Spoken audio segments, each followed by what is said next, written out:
Welcome to another episode of Bringing Down the Grindhouse, and today we're talking about demon dicks and teethed vaginas. How's it going, John?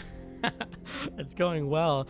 It seems I accidentally chose two movies that have a phallic reference and a movie that's about a vagina. So I don't know what that says about me personally, but I think you're lonely. Well, that's what it means, right? Right, exactly. Just very lonely. You hear that, ladies? John's lonely. No, I'm not. Oh, apparently. Or apparently he's not. Don't believe him. So before we get into the episode, I'm really, really happy to announce that the podcast is now available on iTunes, on Spotify, and on Google Play Music, in addition to already being on YouTube as well as SoundCloud. So you can now access it anywhere. Pick up your phone, search Bringing Down the Grindhouse, and you'll be able to find us and listen to the 3 episodes that we currently have up. And there's also an Instagram. Yes, thank you. And a Facebook page. Shit, I totally... So if you are also in the social media game, right, you probably know what those are. Message us, give us requests, recommendations, tell me I'm laughing way too loud on the podcast and then I need to lower it down. Any one of these things, we want some communication. Absolutely. I love criticism. Constructive criticism is a thing that I'm a fan of. I want to get to the level where I start getting some hate mail from people. Dude, yes. Oh my God. I can't wait. It's going to be so... I mean, I think I'm going to be a little hurt. Really? Maybe a little bit. Just a little bit. I'm sensitive. You can't be sensitive if you're going to do entertainment. Fuck. Well, I mean, I guess you can, and then you join the 27 Club, but that's a whole different thing. I'm sorry, that was terrible. But before we get into that, you said you had a question for me. Oh, yeah. When was the last time you jumped into a ball pit? Fuck. Oh, my I was God. thinking about that today. A friend of mine put that up, and I was like, I wonder. That caught me so off guard. I don't even remember. Probably. Do you remember when the Family Fun Center was a thing? Yeah. With Rocky and Bullwinkle and shit like that? All right, the Family Fun Center. The one, and, the specific one we know, which it was like when it was Rocky and Bullwinkle's before, and it had the whatever that giant play thing was. It was where Boomers is now. I remember that. I never got to actually go inside that thing. That was the last time I jumped in a ball pit, because there was this area where you could climb. It was like a ladder, or not a ladder. What's monkey bars? It was the monkey bars, and it was over a ball pit. And so if you fell, you would fall into the ball pit. Awesome. And of course, you'd fall into it purposefully. Like you weren't just like, oh no. Yeah. Oh yeah. I don't like. You're like, I don't want to go in the ball pit. Oh, avoid that. So uncomfortable to be in a ball pit. You know, as an adult though, I have to say the idea of a ball pit sounds terrible now because of just how much dirt and germs and everything that's in there. I don't know what the fuck you're talking about. So it's even worse now that they have it for adults because they have them in bars and shit. So now you have drunk, sweaty people who might throw up jumping into ball pits. And then maybe not telling someone, okay, it's like the kid that peed in the pool. Exactly. But for the ball pit at the bar. Yes. The guy that puked in the ball pit at the bar is the same as the person who pooped or peed inside the pool and said nothing. Yes. I don't want that problem. It's terrifying, right? I don't want that problem in the ball pit. Maybe it's better to not have ball pits. Well, I wouldn't say that, but if you can keep them clean, that's totally worth it. Yeah, but maybe. But you know what they're doing now? Instead of ball pits, they're having those those foam parties. What foam? So you don't know what a foam party is? No, what the fuck is a foam So party? we're going to take a brief moment to rant even more because we haven't gotten into the episode. But a foam party is when you go to a bar or club. Mostly clubs do this because they love destroying their venue. But what they do is they pump in soap bubbles into the area that you're in to create this large foamed area. And you're in bathing suits basically. Really what it turns into is you being drunk, almost half naked, in an area that's way too slippery, and that's what your foam party is. But people love that shit. This almost sounds worse than the ball pit. It's the ball pit terrible. carries a 10% risk that someone was a piece of shit. Yeah. But the suds. Yeah. I don't know. It's fucking awful. It sounds entertaining. I would have fun doing that, but see, that's what I thought when I got invited to one. And I went to one in Vegas, which is the epitome of them doing them because they have a specialized area for it.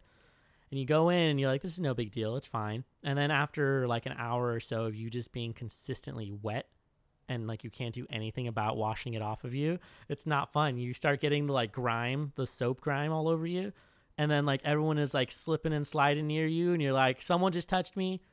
Maybe it was a dick. Maybe it was something else. I don't know. and it was just terrible. Mystery dick. Right. It's like just random people. I can only imagine how terrible it was for people who are wearing like bikinis and stuff, where it's like they're barely staying on. They're like trying to keep it on, and it's just not working out for them. So definitely meant to get people naked, I think, is what those are for. But how did we get here? We got there from ball pits. Well, I mean, you know what you did? Things. We ended on mystery dick. Right. So we can go from dick to phallus and then segue into feast. There you go. That's so what it is. Talk about this movie, John. What was Feast? What's the deal with this movie? All right. So Feast, we're talking about the film from 2005. And like the way they categorize films, or at least like on some of the main sites, this one is categorized under an American horror comedy film. So horror comedy. It's definitely a horror comedy. And I agree. It's definitely a horror comedy because it doesn't take itself too seriously. Definitely, I would say like more in the B realm, like B-list kind of movie. Oh, very, very B. Or they're really campy and they make fun of the whole idea. They're very self-aware, much like, Piranha 3D is self-aware. Right. Much like Sharknado is also self-aware. And I haven't even seen that one. I just imagine it's like that. Which one? Sharknado. I have not seen Sharknado. It's worth a watch only because it's so outrageous. But it's not really horror, I don't think. Maybe. No, not I really. mean, well, that depends. Kinda. That would be like, do you label Jaws horror? Yeah, we talked about this, I think. Yeah. Yeah, definitely. Then it can totally be. That's another podcast idea is Jaws Right. horror. Well, Jaws was multiple things. It was horror, and then it was considered to be like the first blockbuster film. That's that. I do forget about that important fact. Just because it like before Jaws had come out, movie studios had no concept of like releasing movies during the summer or like slating movies to get released during a certain time period, and that they would just dominate during a certain time.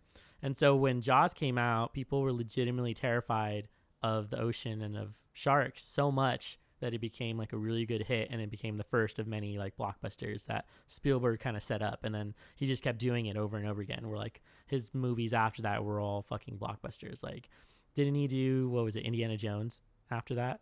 Then it ended up being blockbusters as well. But anyway, where was I going with this? So Feast. Back to Feast. Well, okay, so it's a horror comedy. It's a horror comedy. The only other one I can think of like immediately is Krampus. Krampus is pretty funny. That's pretty ridiculous. We saw that movie together, actually. Yes, we did. We did. No, that was a good one. That was I thought that I had a lot of. I even liked the ending.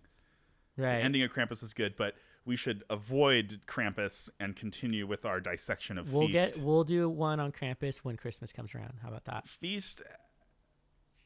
Yes, Christmas time. Yeah, exactly. Wait, Christmas time. Yes. So Feast is a horror comedy, and it focuses in on a group of people who are all at a bar at first, just kind of enjoying their time. It's out in the middle of nowhere. I don't think it actually gives a place now that I think about it. I was double checking to see if maybe they had like a certain location they were at. But anyway, the point is they were out in the middle of nowhere, and all of these weird ragtag people are just having a good time at a bar. And then this dude just busts into the door screaming about some crazy monster, and he's got a monster head in his hand, and that's just how the movie starts.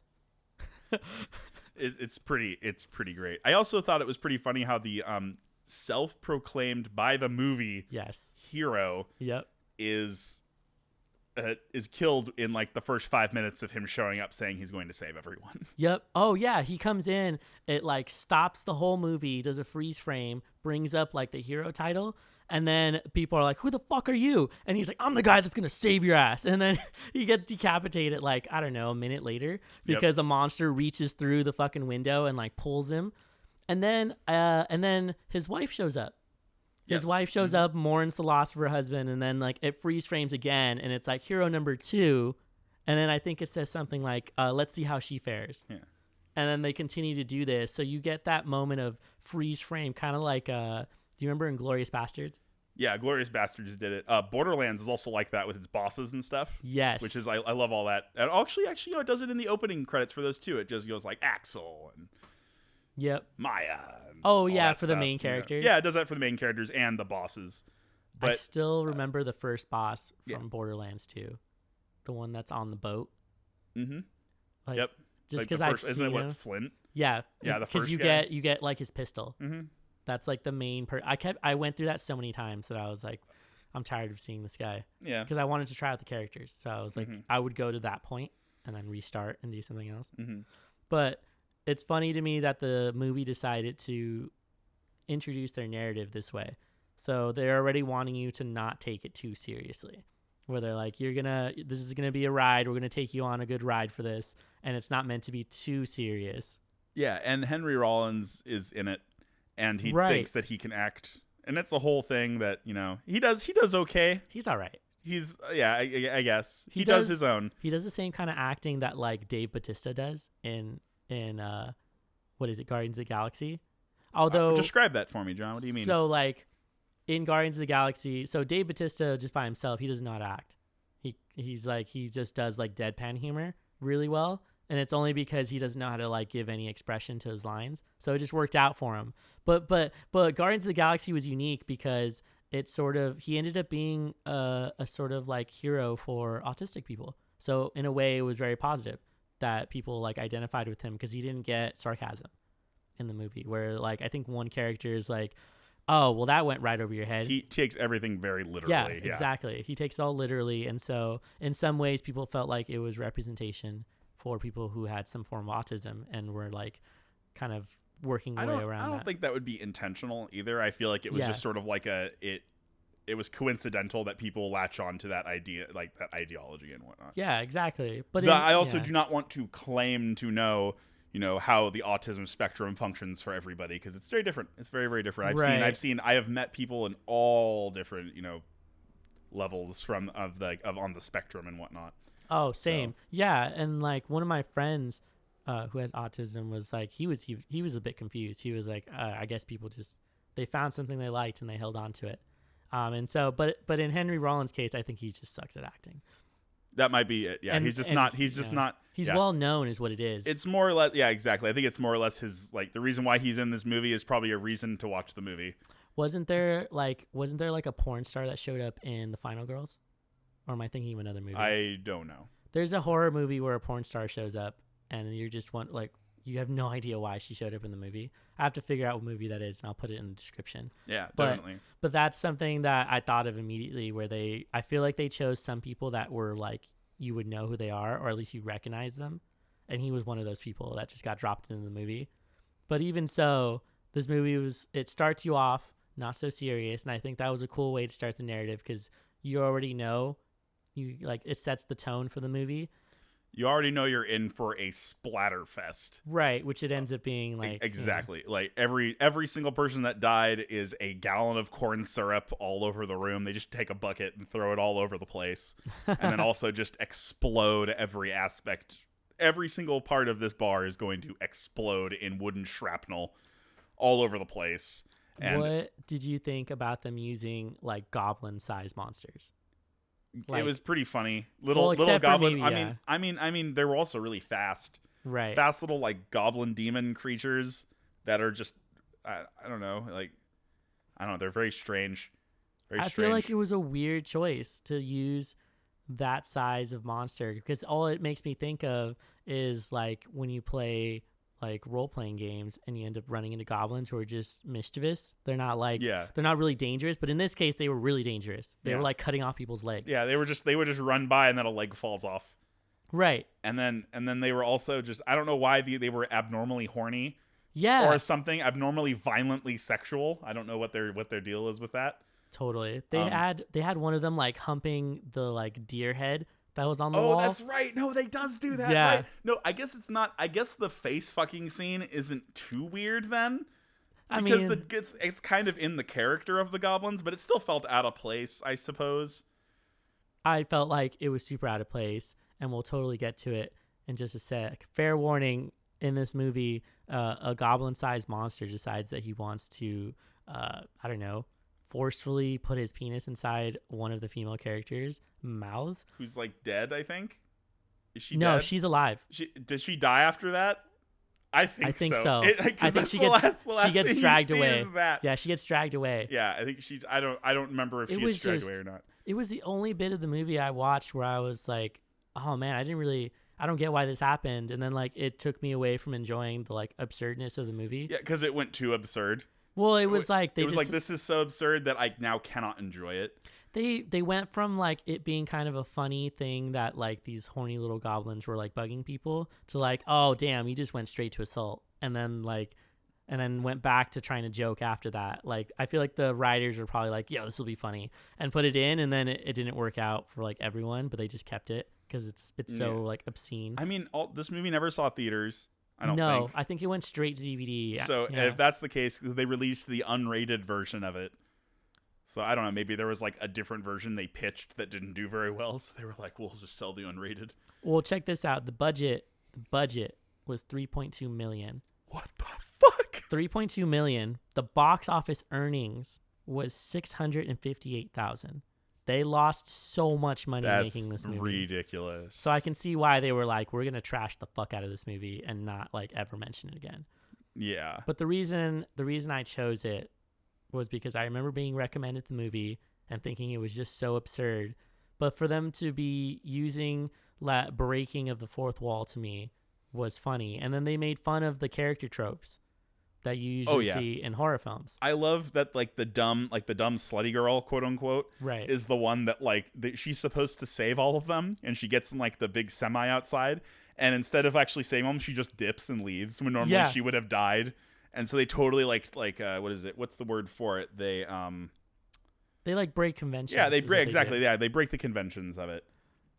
They totally allow for characters to like do different things, and I think this is why I appreciated it. They let these characters sort of not do your typical horror movie things, which was like try to go back and save them, and then she gets killed in the process. While maintaining the flavor of those splatter movies and whatnot still. Honestly, the production value of this movie was amazing, and I guarantee that's where a majority of their money went into. Because the monsters are designed really well. The blood and stuff looks really good. Special effects are all pretty fun. I remember just being like overwhelmed with the amount of stuff exploding on the screen, like every other scene. And then there's also like just weird like. And then there's the demon dick that gets stuck in the door, whole deal. And I don't know anymore, John. It was definitely a very like topsy turvy movie. I do like at the end of the movie how the car stalls when they're leaving. Right. Well, it stalls at the they're like about to leave with it, and it stalls, and then they stop for a bit, and then the credits roll after they start rolling. Pretty funny. Well, what's interesting is that they decided to have a sex scene with that couple in the movie when they like go upstairs, which was also like it's a thing they decide. So you get to see this in most horror films, right? Like there's always like somebody who wants to go and have sex somewhere. And so I felt like it was totally like a nod over to old slasher films where they would do this constantly, and then one of them or both of them would get killed. Did you ever watch, I think it was the new Friday the 13th movie? I did not see that one. I keep mentioning this in every podcast. I think I've mentioned it in every podcast since. I'm going to have to go watch it now. But it's only because it had such crazy scenes. Like there's one scene, it's a couple having sex, and they like just finish having sex, and the dude of course is like a douchebag where she's like wanting to cuddle with him, and he's like, don't fucking touch me, like, go take a shower or something like that. And then Jason shows up, stabs him a whole bunch of times, and then folds the bed in half with him in it. He gets folded in half in this movie, and it's just so fucking outrageous. You're like, what the fuck just happened? Like, first of all, how did this bed fold like this? But even more so, the dude, he folds in half with his stomach facing down.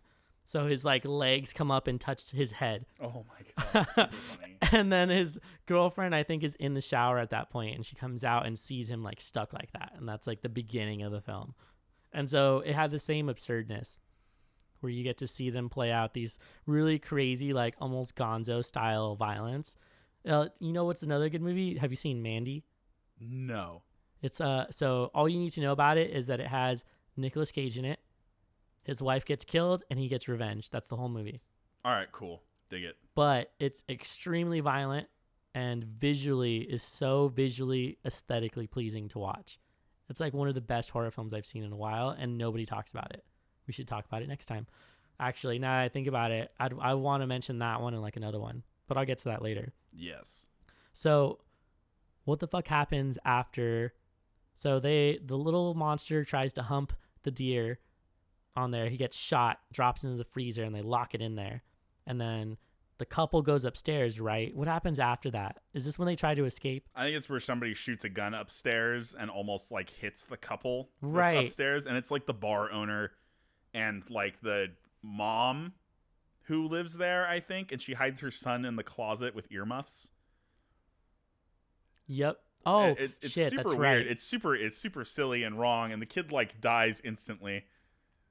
I don't remember that. What happens to the kid? He just shoved into a closet and then he just gets eaten or something along those lines. I don't remember. The kid does not survive though. I'm very, very sure of that. So I also No. The kid gets eaten. Right. He does. No, he gets eaten. I remember that it was really significant that a child died in this movie, that they killed a child on screen. This reminds me of like that website where you get to find out if the dog dies in the movie or not. I don't know. I think the website is called like Does the Dog Die? And you can type in like any movie that has a dog in it. Is there one that's like Does the Kid Die? You know what? There might be. I wonder. We should look it up. I think we'll start that. Right? Does the kid die? And if it's yes, we'll put a bunch of like party hats on it and stuff. Or, yes, it does. Oh god, that's terrible. That was, I can't tell if that was a joke because kids' birthday parties have little hats, so it was like a double morbid joke on top of another is what that was, which is kind of, I shouldn't be laughing as much as I will. Right? I'm sure there's a website, and if there is, we'll link it because that's too funny. Am I a serial killer in real life? Nah. You sure? Maybe. I'm only half sure, which is the scary part. We'll never know. If I don't show up for any more of these podcasts, you know why. But I wanted to point out that the people in the movie, their credits for their names are hilarious. So you have Honey Pie, Coach, Boss Man, Bartender, Beer Guy, Grandma, Edgy Cat himself, Harley Mom, Chris as Vet, Dane as Hero, and Jones as Cody. So they didn't even bother naming most of these people. No. They're just like your typical tropes, archetype characters that they dropped in, which is like, I can't tell if they did it on purpose or if this was sort of like their plan to just make it. I think it was on purpose, and I think that probably like stuff like this just isn't that popular. It just isn't that popular. Stuff like this that purposely makes fun of the genres and whatnot. Yeah. So I guarantee you this would be more along the lines of like a cult movie that people would be. Oh, yeah. Like that's what it was trying to go for. And it was trying to appeal to a cult audience. I don't think they knew how much money they were going to make off of it. Making $600,000 is, you still lost a lot, but that's still a sizable amount though. In comparison to $3 million though. Oh, it's $3 million. I thought it was $1 million. I thought it was $1 million. $3 million was the budget. Okay, never mind. That's filth. That's absolutely like that is a complete bomb. That's a lot of sales in China. I don't know, right? Like they had to like be like extra releases worldwide. That's like a global box office. Like, oh yeah, it's probably why it's like when those movies come out and they don't do well, so they get released immediately on DVD. Yeah, exactly. And they just show up as bootlegs everywhere. Like, yeah, I got Feast, and they just show up all over the place that you go and you. Oh man. Well, this movie, let's see, it has a 43% on Metacritic. And 56% on Rotten Tomatoes. Not terrible for Rotten Tomatoes, 56%. You know, it's no like Battlefield Earth that has like 3%. Ooh. You remember that movie with John Travolta? I watched I couldn't sit through all of it because it's terrible. I'm going to go off on a tangent because I have a great story about Battlefield Earth. Oh, right. So when Blockbuster was still a thing and you could walk into Blockbuster, I'm going to mention Blockbuster in every single episode and I don't give a fuck if you don't like it. But Blockbuster was a thing when I was a kid when Battlefield Earth came out. And my dad used to take me, or either my dad or my mom would take me to Blockbuster and I'd get to choose one off the wall, right? And one of the ones I wanted to watch was Battlefield Earth, and my dad did not want to watch it. And he was convinced that it was going to be a terrible movie because he hates John Travolta in certain movies, not all of them. And he was like, no, we need to watch something else. And I harassed and bugged him for like 20 minutes to get this movie. We get home. And we start watching it, and it's the worst fucking movie we've ever seen. It's still the worst movie I've ever seen to date. Like, it is so bad. I just didn't finish it. And got to 15 minutes in, I was like, out. I'm done. Nope. We watched like 20 minutes of it and then stopped. And then we went to go watch other things. Although he was a little irresponsible because he let me watch Ninja Scrolls when I was really young. That's a good anime. It's a really good anime, but like a dude gets his arms ripped off in the first scene and like he like drinks his blood and then scoops up the girl to go like assault her somewhere else. Like that's not a good movie to watch when you're like 11. Oh, so good. Such a good. And then like, but Jubei's dope. Anyway. Right. I digress, and wanted to comment on that because it quickly became a cult classic. Just because that happens with movies sometimes. Although I have to say that I don't think it's too deserving of its cult status. Like I think, Feast? Yeah, I think it's like it's good and like it's funny to watch like a one-time through, but it's probably not good to watch like 3 or 4 times over. Yeah, it's gonna get old really fast because it's just kind of like, it's all stuff that's going to shock you. You'll be shocked when the first hero dies, when the savior guy dies and whatnot. You'll be shocked by that at first, and then it's not shocking because you already know what's happening. Right. Because it's like they're like cheap thrills. You know what I mean? It's not like I could go back and watch The Final Girls again, and I would actually enjoy watching that movie again. Yeah. And just for watching the scene for the daughter and the mother and all of that interaction with the two of them. Oh yeah, totally. Is just a good part of that movie, and so that's something that I would stay for. Whereas Feast doesn't have anything I stay for. That's fair. I think I chose Feast to include in the discussion because, well, one, it sits opposite Teeth, the other movie we're going to talk about, as in like one is very like phallic centered and they wanted to make the characters aggressive in that way. There's a lot of dumb guys in Feast who want to like be the one in charge. There's a dude literally named Bossman.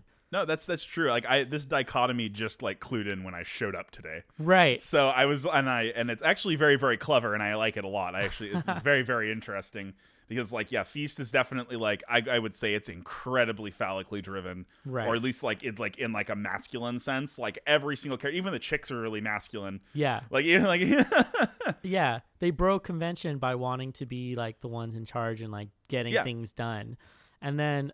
I chose it a lot because of that specific point that a lot of these movies end up being sort of like masculine male driven movies, especially in regards to like how they made slasher films and like movie monsters where they're usually going to be like these masculine kind of things, with the exception of like, I don't know, like a demoness or like a succubus or something like that. Yeah. AKA like Jennifer's Body. But like stuff like that. That's like I think the main reason I wanted to talk about it. You know what was a really cool movie?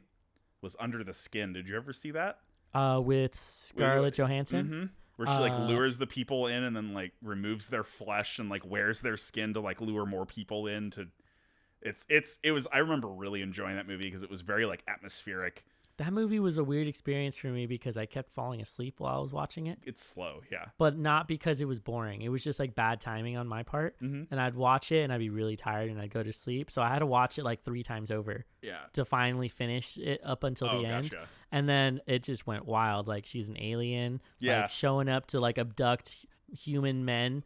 But it was a cool movie. Yeah. I was like, I remember, I think it's David that showed it to me forever ago. And just like, and he was just like, you need to check this out. Have you ever seen this? I was like, well, this is so cool. It wasn't like scary per se. It was just like kind of creepy. Like the way like she like Scarlett Johansson plays that creepy seductive girl really well. Yeah. She does it really well. Like it's like you can tell she's like looking at like prey every time. All right, another podcast. We'll talk about this another podcast. If Scarlett Johansson wasn't so like unappealing for me in like just a general sense, I feel like I would do more on her work because she loves sci-fi shit. Like she's on record saying that she loves doing science fiction work and like horror things and like wants to get more into that. She's done some really good. She's worked on some really good projects and some good movies. And I'm not gonna if it's true, I'm not gonna deny her that. Right. I can't do that. I just can't be like she did. Oh no, she did not do good work. Oh right. Like like my beef with her is more that like she could have given some roles to other people. Yeah, but I mean, does she? But I mean, I don't know if actors always have that choice. I think they do.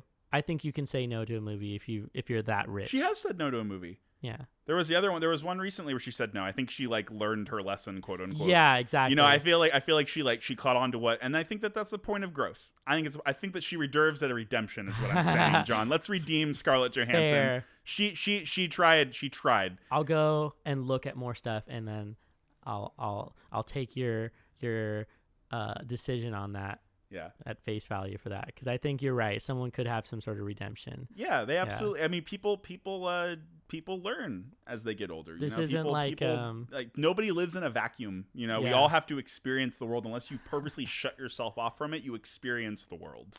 See Kanye West. Yeah, there you go.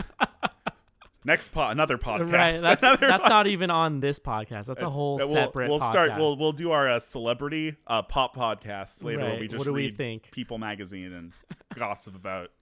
Nah. Oh God, I'm gonna vomit.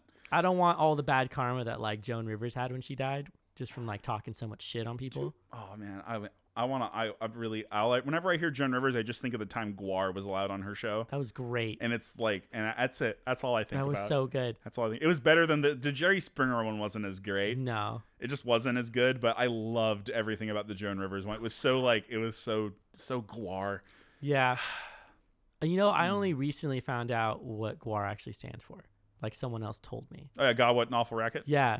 I feel like you mentioned it before and it just kept leaving my mind. And then someone mentioned it again, and I'm like, that's fucking great that they ended up naming themselves. Yeah, they have like a movie. They have a full movie out that they released in like the 80s, I want to say. Oh, and it's just absolutely, it's just like they have like a whole kids show and everything. Right. But, you know, Gwar isn't really a part of, you know, the horror movie discussion today. I mean, I think that moving on to teethed vaginas, or what is it? Vagina Dentata. Yeah, so, okay. So the other movie that we're talking about is Teeth, and one of the main things you need to know about it is the main character, character girl, has teeth in her vagina, and that sort of becomes like one of the notable things in the movie because multiple men end up having their penis just bitten off. Yeah, they're not normal. There's a reason why it happens, John. Yeah, and we'll get into it. Yeah, we can see that like many times. This is a very much like when we said that this was much more exploring the feminine side. I don't know if I would call this horror per se. Maybe it's like body horror. Mm-hmm. Maybe like a little bit of body horror is involved. Maybe like that's the most I think I would say because I didn't feel like afraid. You know what I mean? But I also what? I feel like that's more of an expression of who you are as a person. You were not afraid to watch a movie that included the mutilation of someone's penis. Why would I? Well, see, that's a good thing. A dude who watches this and is terrified by that, it might have something to say about that person because they're immediately afraid that this might happen to them. That they might. Well, okay. All right. I see what you're saying. I see what you're getting at. Yeah, absolutely. Okay. So I think in some way you're not viewing it that way because you're like, no, I get the message behind the movie. Yeah, absolutely. Yeah, it's don't rape people. Obviously, yeah. It's pretty. I think that's pretty obvious. Like that should just sort of be a thing. You know, I'm pretty sure that it is kind of a thing, or at least should be. That's a whole other discussion. That's not for this podcast, John. Well, no. This movie is explicitly talking about consent. Yeah, that's true. No, you're absolutely right. Yeah. The teeth only actually go on whenever she does not want to have sex with the person she's it's a literal like body defense mechanism. They call it an adaptation. When she starts searching it, she calls it an adaptation or a mutation. Oh my god. Or the other. So you know what, that's a really cool distinction because if you named it anything else besides adaptation, it would be like detrimental, as in like this wasn't something that she wants, but she has control of what's going on there. So it is, in fact, an adaptation, and that'd be an accurate, like, scientific way to say it. Mutation can carry a negative connotation to it, whereas she starts thinking of it as a good thing to have. Yeah. As well. Like, later on in the film, her opinion of it, at first she's very afraid because, she basically starts off being a very very pure, like she's part of like basically it looks like a little church groups is like, you know, I must maintain my purity, my virginity is a pure thing that I must keep forever, yes, etc., etc. She has that philosophy going on, and so she starts hanging out with a guy who claims to have done the same thing, and he's in there, and then they go off for a swim. She does her bathing suit thing, which is a point. The amount of clothing people have in this movie is a thing I'd like to bring up because I have a theory. Okay, but I'll get to that later, and you can talk to me about it when you remember, because I won't remember. You can just go into it now. I want to know what that is. All right, gotcha. Yeah. So throughout the movie, people have less and less clothes as the movie continues onward, except for at like the ending. Like men and women? Yes. Throughout the movie, they start everyone like it's an entire troop of like clothed people, and then the more and more like sexual that the main protagonist gets, but the less clothes the men have, the less clothes the women have. Yeah. Even so far as up to like just like scantily claddedness, and it's sort of like I feel like that's sort of like a metaphor for maybe loss of innocence, and it's especially reflected at the end of the movie when she does the thing with the stepbrother. Stepbrother, I want to say. So we'll get into that in just a second, because that's like, but that's my theory is that the loss of clothes is also the shedding of innocence. So I want to comment that that comment right there about the loss of innocence, that's easily the most common descriptor I've ever heard as far as like English classes and like analysis and things like that. Because everyone always guesses that something is like a loss of innocence, but in this case, I think it actually applies. Where it's like they are really talking about it's like a coming of age story for her as well. In addition to her being like more comfortable with her own body, and then I think you're right. I think there's some merit to the theory about the clothing. It's also in how they film things. They censor a lot of stuff as well. I just noticed this in filming. I'm also sort of a pervert, so there's that whole aspect as well. So there's that point of view. But I noticed that like she's very very clothed in one thing, and in some motions she's covering herself up a lot. Yeah. And there's some where even the male is covering her up. The second guy that she hooks up with in the movie is covering up her breasts and whatnot, and is like censoring that in the film. Oh, so later on, that censored view. Later on, there's a scene where she's examining herself full frontal in a mirror, and she's like looking at herself and like examining her body, which shows like a comfortability and like sort of like she's starting to like understand and like basically like realize her sexuality at this point. Okay. And then she starts figuring out how she can use it. Right. Sort of deal, because she has the teeth plus that aspect, so it's almost like a loss of innocence in itself throughout the force. But the thing is, it's also taken from her.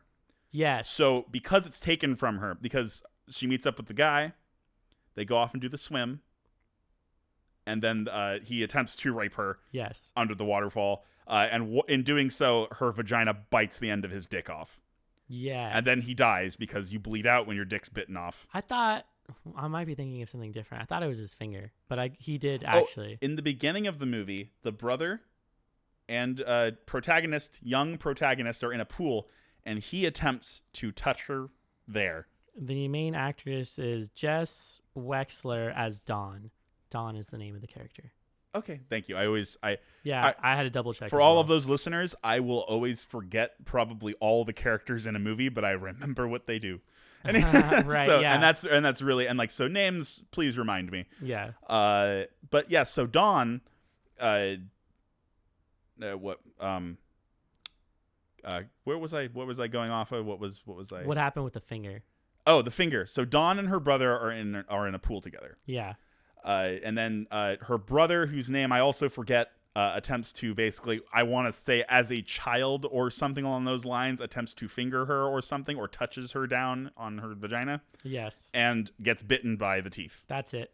That's what I was thinking of. And so he references that multiple times in there. Right. So I guess you could say that it was like a molestation, early molestation of her. But at the same time, I'm kind of like, well, I mean, I don't even think that either of them would know. But I don't remember how old the younger brother is in that sense. Because if he looks like he's significantly older, so probably fucking knew what he was doing. Oh, yeah. He sort of definitely deal. knew what he So was there's doing. like, a lot of it's about sexual assault. Yes. It's about sex. It's about consent, specifically about like what sex would be like for women or anyone who has a vagina. And then, but it also decided to turn certain things on its head. So like one, obviously it's going to be terrible if a sexual assault happens, but in this case she had a defense mechanism. And so it brought to life the real like repercussions of not adhering to someone's consent. And in this case, you literally lost your dick for not listening to someone's no. And so I can see why this movie was unappealing for straight men who were watching it, who were like, I don't want to fucking watch a movie about my dick getting bitten off. But that's the point. Like the whole point was the movie was definitely commenting on that. And I think they kind of got stonewalled for it. Like they were talking about shit people are not comfortable with. And so they were like, oh, this movie was terrible, even though it got really good reviews, did well. No, critics really liked it. Audience fairly liked it as well. Like, about the probably like mostly non-male audience really liked it. Haha. I actually really enjoyed this movie. I thought it was pretty cool. I thought there were some actions on the main protagonist that I didn't like, as like maybe as like a feminist statement and whatnot. It's metaphors, like the metaphors and whatnot are very, very good. Oh yeah, and like analogies and what they use strong metaphors in it, like in the beginning when she has like a purity ring that's given to her by this church group. Loss of innocence. Right. Yeah, exactly. So they're already more pushing. Loss of clothing also technically because it's a ring. Well, okay. Dang, you're just connecting all the pieces in here. So one, obviously the purity ring is meant to represent her virginity and whether or not she's going to give anything up. Ironically, she loses the purity ring when she goes back to check on the dude's penis, it's just floating in the water, and like a crab is like eating at it, and then she loses the purity ring at that point. But even so, this is such good commentary on what virginity is to begin with, which is that it's like a social construction. Like there's no like scientific backing up for like there's a significant change for anything that's going on there. Like virginity, I feel like, and this is my opinion, so don't like go research it. I think virginity was created by dudes who thought their dick was so important that it changed somebody as soon as it touched them. That's like the main reason why they created that idea. There's a bunch of movies. I can only think of one movie right now, but there's a few of them that explore characters that are exactly like this. Right. Where they believe that like Chasing Amy comes to mind. Oh, dang. Chasing Amy comes to mind. I love, that's one of my favorite movies. Like one of my like top 10 favorite movies. Really? Like, yes, absolutely. That's a surprise for me. I don't know why. Amy. It has like one of the most like some of the the most honest dialogue when it comes to like human relationships and things like that and how people interact. It has like some really hilarious moments too, some really funny conversations and whatnot that are really spoiled by like audio production and stuff like that. In my opinion, like bad audio just ruined a lot of that movie. Oh, it's just because you can't hear what people are saying, and so you miss a lot of the wit and stuff like that, you know. And but you know, aside from that, but relating it back to Teeth in that it's exploring the concept of men who believe that the first woman they have sex with is some sort of like they have like, you know, and I don't know what, they've like graced them with the glory of their phallus. Yeah. Some nonsense. They have anointed in them and now they are blessed. Oh my God. Freud would have a field day with this one. Oh, fuck. No, fuck him. And I'm very glad that he's dead. Cause he was, I'm so glad to see that his work is getting overturned like so many times over now in the future. We're like, this dude was a fucking weirdo. Definitely in regards to like how he was like, everyone has penis envy. Like penis envy is a thing. Women want penises. We all want to have a penis. And like that was like his main point for like everything. Yeah, he also did a lot of coke. So. That's also a thing. Well, this was when they were just prescribing it. They were like, and then he dissected a whole bunch of eels to prove. I don't remember what he was trying to prove when he did. I think he dissected a bunch of eels to prove that they have dicks or something like that. I don't know. It's a very strange experiment that he's noted for, and it kind of discredited him a little bit from what I remember. That's so weird. But yeah, relating it like back to that, the idea of, you know, like men believing they're gracing women with their first time and it being some sort of that's always been rite a of weird passage. Right. Yeah. I don't understand it either, but I mean, it is like a what did I say? It's an ideology that exists though. Yeah. It does. I mean, it wouldn't be created in film if it did not exist at some point or you did not see it. We create art based upon what we have seen. Well, I think that one specifically was predominant and mainly seen because the majority of people who are making film is male dominated.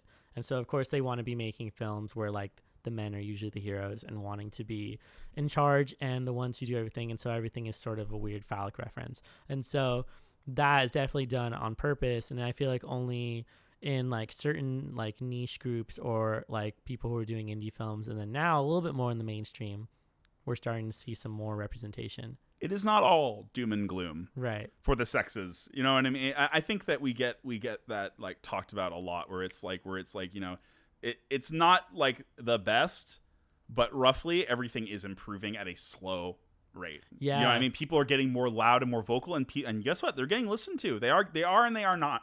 Yeah. In some ways they are, and in some ways they're not, and it's an ever-ending fight, and it's been a fight forever.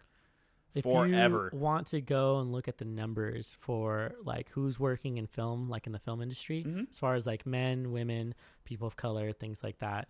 A teacher, one of my teachers at San Diego State has been doing a study for 20 years where she counts the amount of women that show up in mainstream media, like the top 250 films, I think. And she has a study called the celluloid ceiling. That'd be something you should check out. And I'll put a link to it as well. It's good just to go look at the numbers.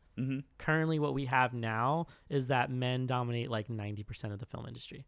Crazy. So everything we're seeing now is purely just from the ideas, like main ideas of men. Like we're like the dudes are the ones who have been they've had a grip on the film society since like the early 30s. Like and then never. I mean, they were dominant then, so they were dominant in every industry. You know what's interesting though is that the heyday for female directors was all the time before that. So like the silent film era into when they started doing like the talkie films, and then like into the 20s and then the beginning of the 30s. That's when you'll see the best female director movies besides randomly scattered ones that are released nowadays. Like we would get consistently good ones. Like you can go back and look at like Greta Garbo's work, and she did an amazing like set of movies. Like one of the ones I saw recently was Queen Christina. I have never heard of any of these movies before. Go watch Queen Christina because it'll completely surprise you with how contemporary it is. Should leave a link for it down in this video. Right? I'm going to have so many things in there now. So many links. You know what? Speaking of silent film going to talkie, and while we're on a wonderful tangent, I want to talk about The Artist also. Yeah. That movie is so That's a really fucking good movie. Yes. If you listeners, if you happen to respect the history of film at all and happen to just like a good movie that's also kind of like a retro take on like silent film, check out The Artist. It won an Oscar, I'm pretty sure, but absolutely worth watching. This is the film that was made like now modern day, but it was in black and white. Okay, I'm thinking of the right one then. Yeah, that was definitely a good one. What award did it win? I do not remember. I think it was like there's probably a actor performance, or maybe screenplay or something along those lines. That's something I'd have to look up. Actor performance. Rami Malek won Best Actor for Bohemian Rhapsody. Oh wow! Yeah. I did not see Bohemian Rhapsody. I mean, the movie sucked, but good for him for winning. Good for him for winning. Yeah, but it was still like it was so weird to watch him win that because like everyone was in agreement that the movie was like a complete lie about the biopic of who Freddie Mercury was. Here's the thing. I have a really controversial opinion. I don't give a shit about Queen. Me neither, actually. I've been like, every time I hear Bohemian Rhapsody, I kind of get a little cringy. I just kind of like, I've heard this song. I don't want to fucking hear Queen songs. I mean, Freddie Mercury, great voice and everything, and he did a lot of good stuff for this song. I just don't care about the music. I only care about Freddie Mercury because he was a member of the queer community, and so at that time, I mean, and I guess but that's me. That's personal. Yeah, and I guess that's if you're part of that community, and that's what you're looking for in a hero, then fuck yeah, man, go for it. I think I was just like, yeah, fuck yeah, Rami Malek, and not like anything else because he's done so much good shit. I wonder how they're gonna do the Elton John biopic. Oh fuck, I didn't even know they were doing one. That they just released a trailer for it. He's still alive. Yeah, I know that he's still alive, but oh wow, that's weird, isn't it? They usually do it when they're dead. I mean, the thing is, I mean, he's also super old. He is very old. He's really old. I don't know. Does Elton John still perform? I don't think he tours. Oh, he probably still does. I don't think he would stop. No, he wouldn't. He's not one of those people. He's never gonna. I feel like he'd have a really like flamboyant movie though.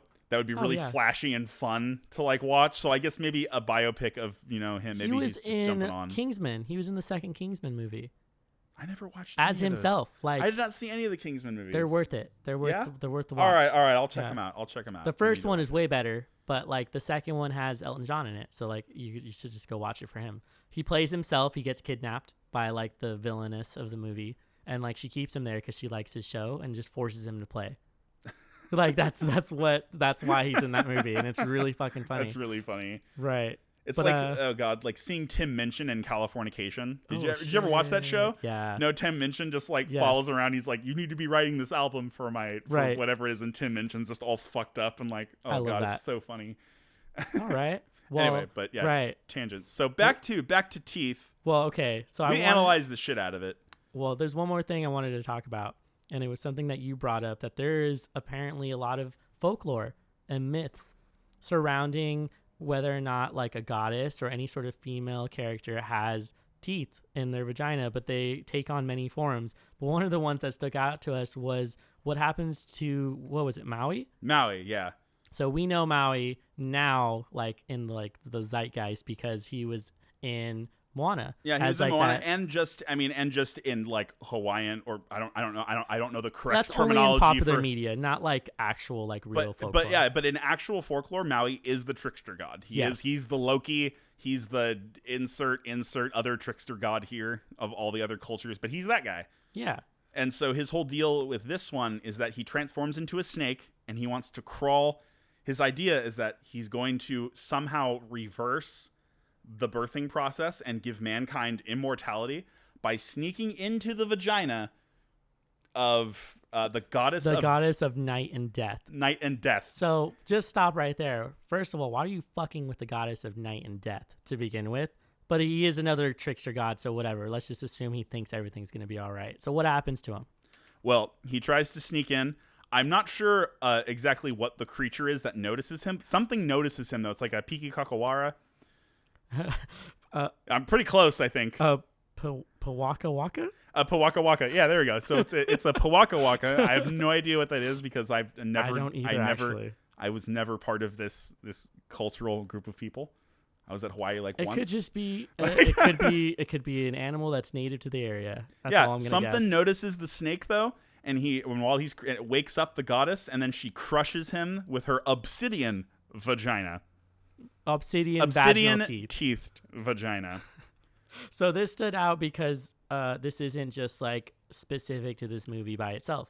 Like there's some actual folklore, like not only in Maori culture, but it's also like in Hinduism. There's also some in I read a few of those. Yeah. The other fun one is I think is it shoji, or is it not? Shoji's not the word for it. I believe it's Japanese in origin. I think it's Japanese or I got it right here. It's Ainu and Shinto legends. Yes. All right. So in the Shinto one, there is a demon that gets into a woman's vagina and then grows teeth inside there that rips off the dicks of two men that she sleeps with, and then the blacksmith crafts an iron like cock wrap to break the teeth of the demon that's in and beat it out of her with his cock. Wait.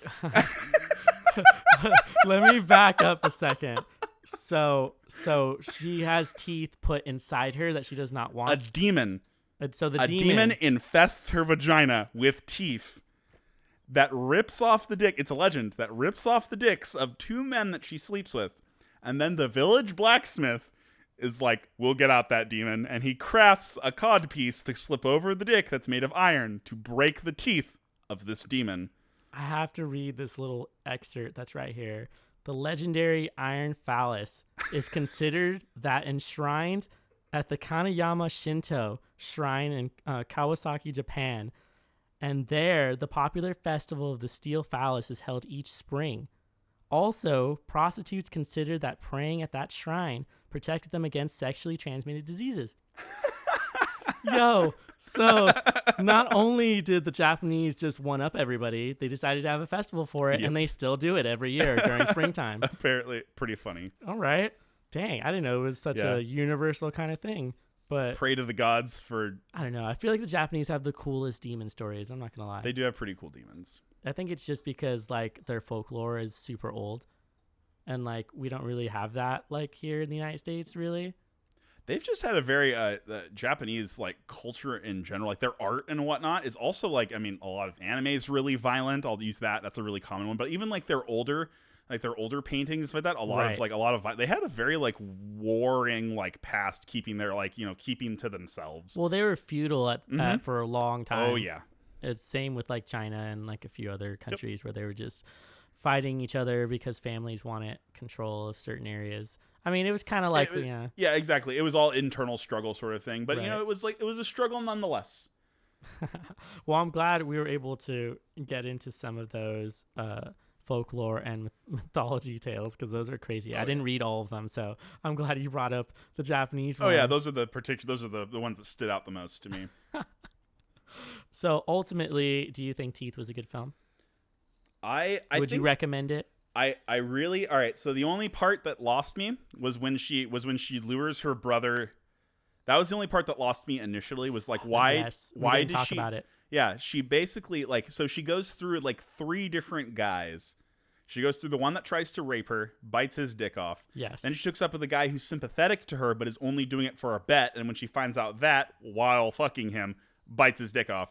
And then which is fair. The second one, she goes to have her vagina looked at, and the gynecologist gets really handsy and like just puts his bare fist up there, and then she loses all of his fingers. Yeah, and then she rips all his fingers off. So that's sort of like a say to doctors, don't fucking molest girls while you're taking care of them. Right. But don't fuck with them. Why? That makes me think of there seems to be a lot of people who have told stories uncomfortable stories about visiting the gynecologist. They apparently there's never been like a lot of good gynecologists, especially if they're men, which makes you wonder, why the hell are you taking up that job in the first place? Well, I guess I shouldn't wonder, but like, fucking assholes. I guess it's kind of, yeah, exactly. But shit like that. Yeah, but I mean, why aren't you taking? I mean, you're just. It's a health profession. I don't understand why. I would imagine that there would be like that. They'd be like, this is like a female situation. You know what I mean? Where they have girls that understand, that. But even then, like, meant they should be educated because they're fucking doctors. So the scene with her brother did seem. Is he your stepbrother? I think I'm getting it wrong. I feel like it was the only thing that I didn't quite understand, and I think I missed something. I think the only thing that I've got is that he touched her vagina in the beginning of the movie, and then he got bit then. Yeah. So she looks back on that and figures it out and is like, well, I'm just going to get my revenge from forever ago.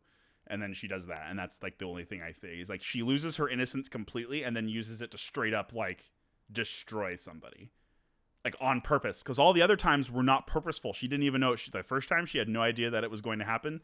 Not that it shouldn't have happened, just that she didn't know. Oh, you know what? Get this. Here's a good excerpt. Oh, okay. Dawn meets her stepfather and Melanie at the hospital, and seeing her stepfather hurt and hearing from Melanie how Brad told her to ignore her mother's cries for help earlier, she becomes emboldened by her power and goes back home to seek revenge. Dawn puts on makeup and goes to seduce her stepbrother. In the midst of the act, Brad recalls that while still kids, Dawn bit his finger, but it was not her mouth that bit him. As he realized this, Dawn's vagina bites off his penis.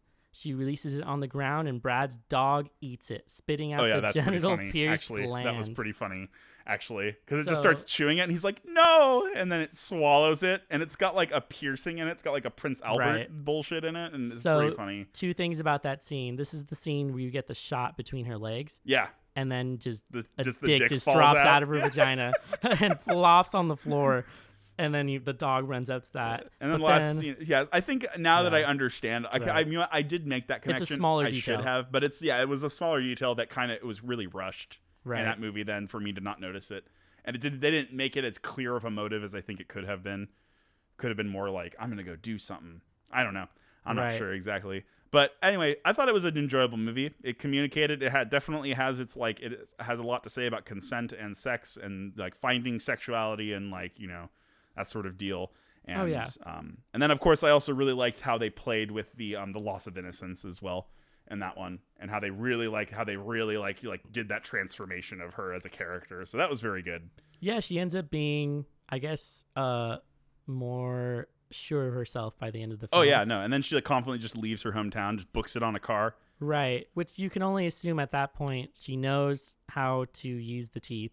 And so, like, kind of what's going to happen next for her character is sort of, like, in your mind. But you know that she's all right. Like, she gets through the movie kind of okay, and I think that was sort of the point, was for her to do something like that. And all the bad guys did not get through the movie okay. Right. So I'm always a fan for movies where bad people don't get away with what they did. Dig it. See, like, the girl with the dragon tattoo. You know what? I've only seen... Oh, you mean the first movie of Girl with the Dragon Tattoo? Yeah, that's the whole series. That guy. Yep.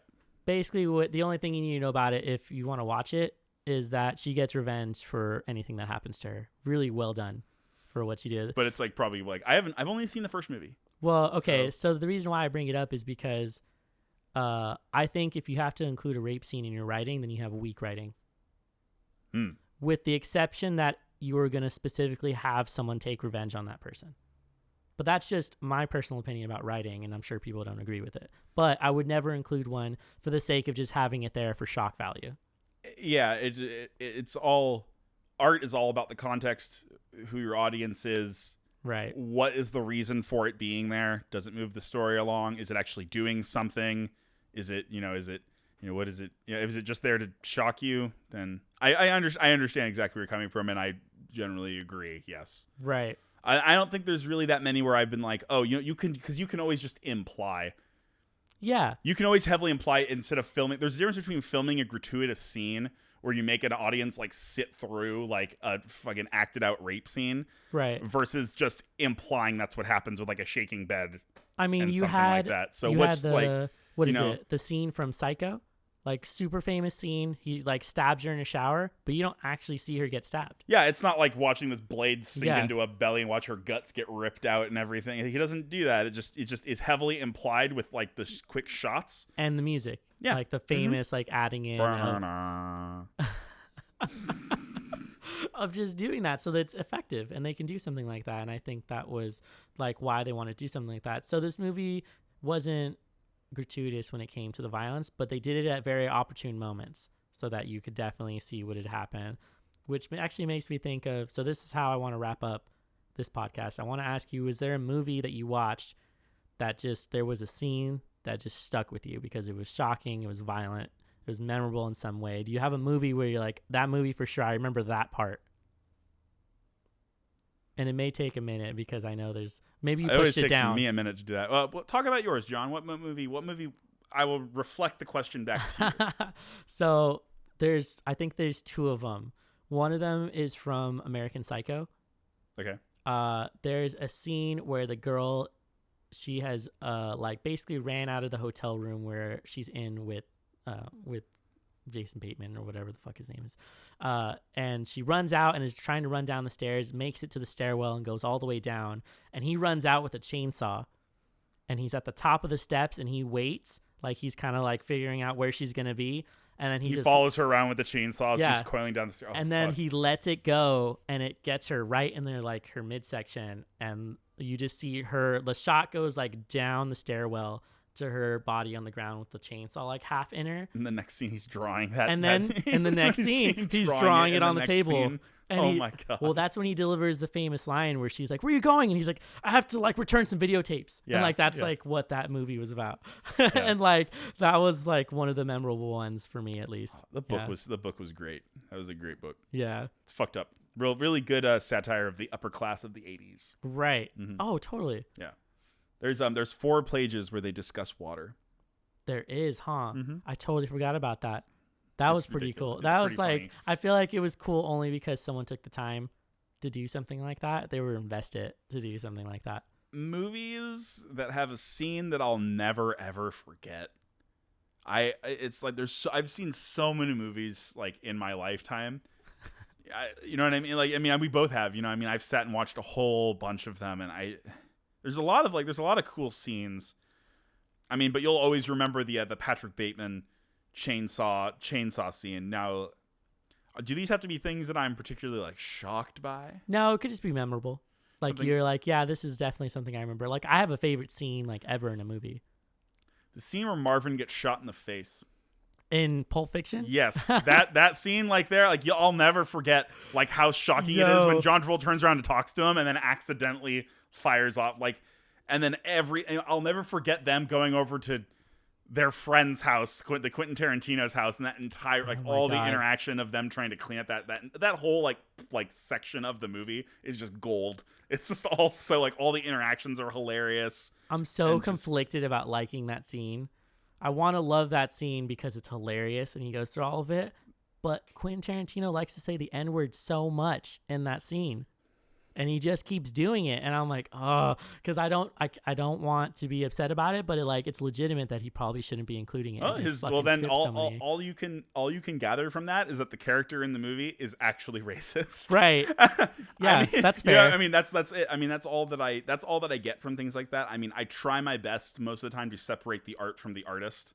Yeah. Like I do that with Lovecraft's work. Oh, I know that Lovecraft's a gnarly ass racist, you know what I mean? Was. But at the same time, I'm sort of like, well, I can still enjoy like the Cthulhu mythos. I can still think these weird demons and stuff are freaking awesome, and I can still use them in other art and still enjoy reading the stories. Like The Alchemist is a great story. Rats in the Walls is also a pretty good creepy ass story, right? Despite all of the awful language that's in it, you know what I mean? And it's a product of its time for sure. But it's pretty interesting that somebody came up with horror concepts like that then. He was like posthumously taken away from like a lot of awards. Yeah, exactly. I'm sure because there's a whole bunch of stuff on him and whatnot. He was also like a recluse. He never liked to go out and talk to people. He was just a very strange human being. Well, yeah. I mean, and read all his shit. Yeah. Something that was said to me not too long ago that I do take to heart is that if we got rid of all of the art that was by bad people, we wouldn't have that much art.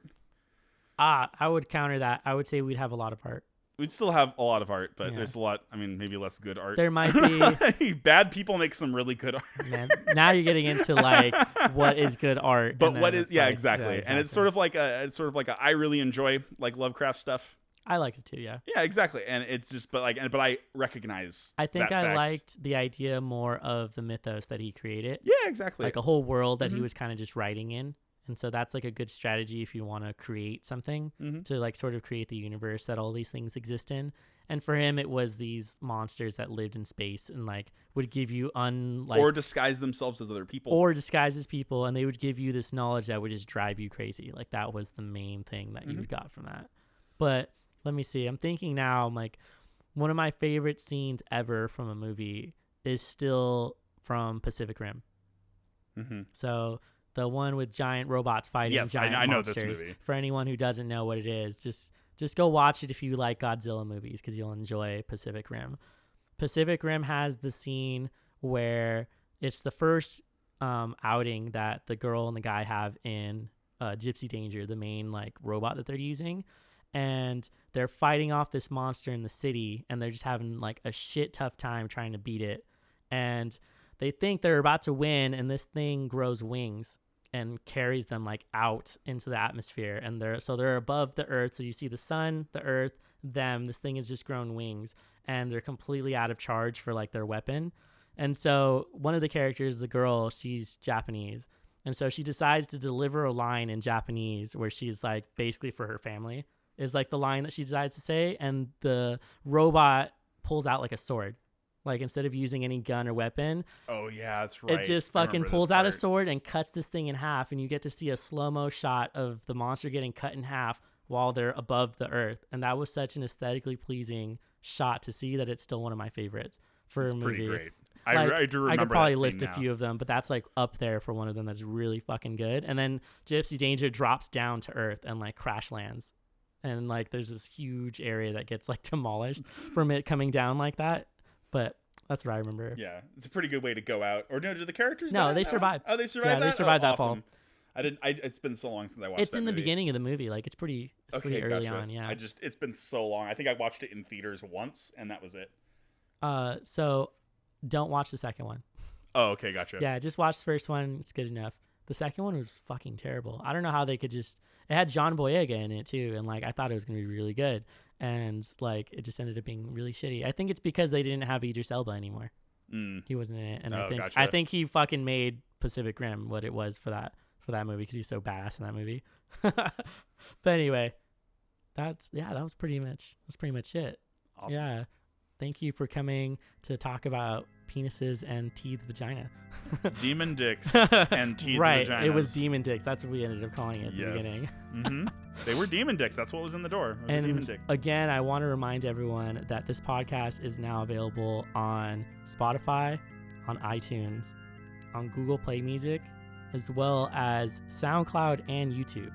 And then we also have social media sites. So we're on Facebook, and we are also on Instagram. So if you want to find any of those, all you have to search is Bringing Down the Grindhouse, and you'll be able to find this episode as well as the other 3 that we've done. And you'll just keep up with us, subscribe, talk to us, send us questions, fan mail. Annoy us. Yeah, pretty much annoy us because we're ready to start talking with people and start taking recommendations. Send me coupons for food. Right. That's so specific. Like, what kind are you talking about? Like free ice cream somewhere? Anything. Just if it's food. You know what? There's a lot in junk mail that surprises me. Like you get like a free Dairy Queen. Yeah, but a lot of people just throw that shit away. Yeah. So just send me the unwanted coupons that you have. Exactly. You know, I'm hungry. Well, thank you so much for listening, and I hope you guys have a good night.